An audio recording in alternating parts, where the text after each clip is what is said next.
संसार में रहना, परिवार में रहना, धन कमाना, व्यापार करना, ये सारी चीजें गलत नहीं है। धन नहीं कमाएंगे तो परिवार कैसे चलेगा? तो सब कुछ जरूरी है, सब कुछ करना है, लेकिन इन सब को करने में भगवान को भूल जाना गलत है। भगवान को नहीं मानना गलत है। तो संत कहते हैं कि परिवार में रहो, व्यापार करो, धन कमाओ, सब कुछ करो, लेकिन उसके साथ साथ क्या?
दौलत, नाम, शोहरत, पद, प्रतिष्ठाएं सब चाहते हैं। ये सब मिल जाने के बाद ऐसा तो कोई नहीं होगा जो दुखी होगा कि भाई मुझे ये सब चीजें क्यों मिली।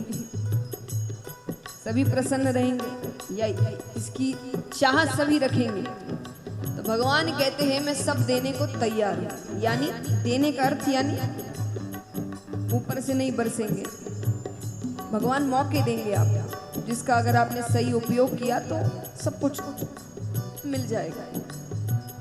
तो भगवान कहते हैं मैं सब कुछ देने को तैयार, लेकिन अगर ये सब मिलने के बाद तुमने इसका गलत उपयोग किया,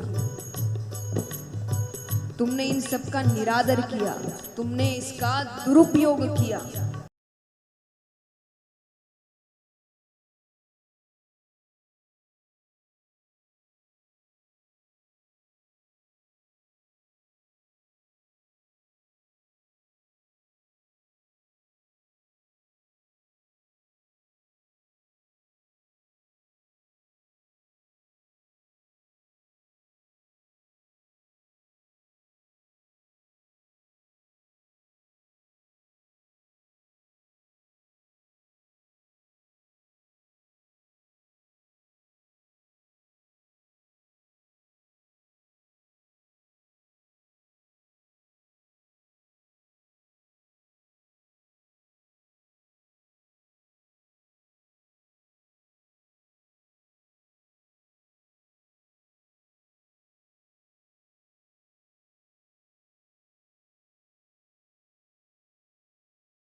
उन्हें जो व्यक्ति भगवान से बहुत ज्यादा मांगते हैं ना, उनसे बड़ी शिकायतें रहती हैं कि जब भी दरबार में जाते हो कुछ ना कुछ मांगते हो।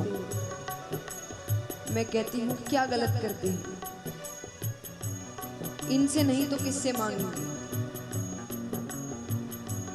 आज मान लीजिए एक बच्चे के घर में उसके माता पिता बैठे हैं जो उसकी हर जरूरतें पूरी कर रहे हैं, सारे खर्चे उठा रहे हैं, उसकी हर इच्छा पूरी कर रहे हैं। उसके बावजूद वो अगर उसे कोई जरूरत है और बाहर वाले से पैसे जाकर मांगे, तो ये अपमानजनक बात किसके लिए है? माता पिता के लिए। बाहर वाले तो यही कहेंगे कैसे माता पिता है। तो ये तो परम पिता परमेश्वर है, इनके होते बाहर वालों से मदद मांगोगे तो ये अपमानजनक बात किसके लिए हुई? भगवान के लिए। जो भगवान को नहीं मानता होगा उससे अगर मदद मांगने जाओगे, वो तो मन में यही कहेगा ना, बड़ा भगवान को मानते थे, आए तो मेरे पास ही मांगना है कि नहीं? सच्ची बात है। क्योंकि जिसको पिता मानते हो उसके होते हुए बाहर वालों से मांगोगे तो गलत ही है।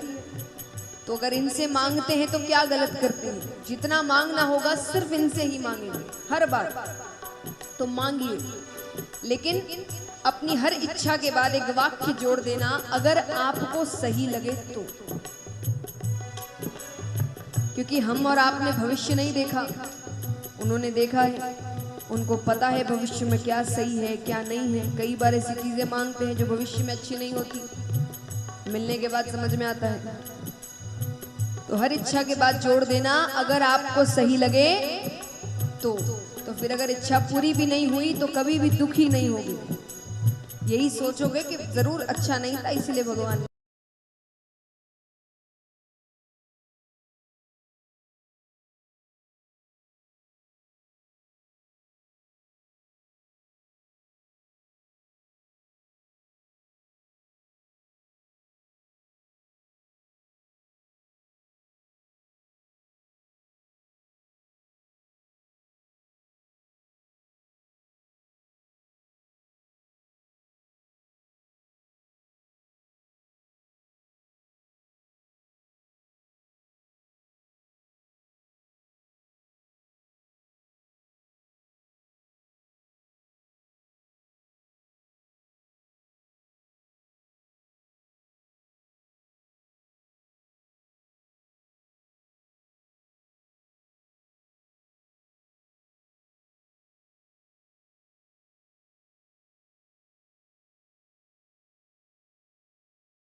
उम्मीद,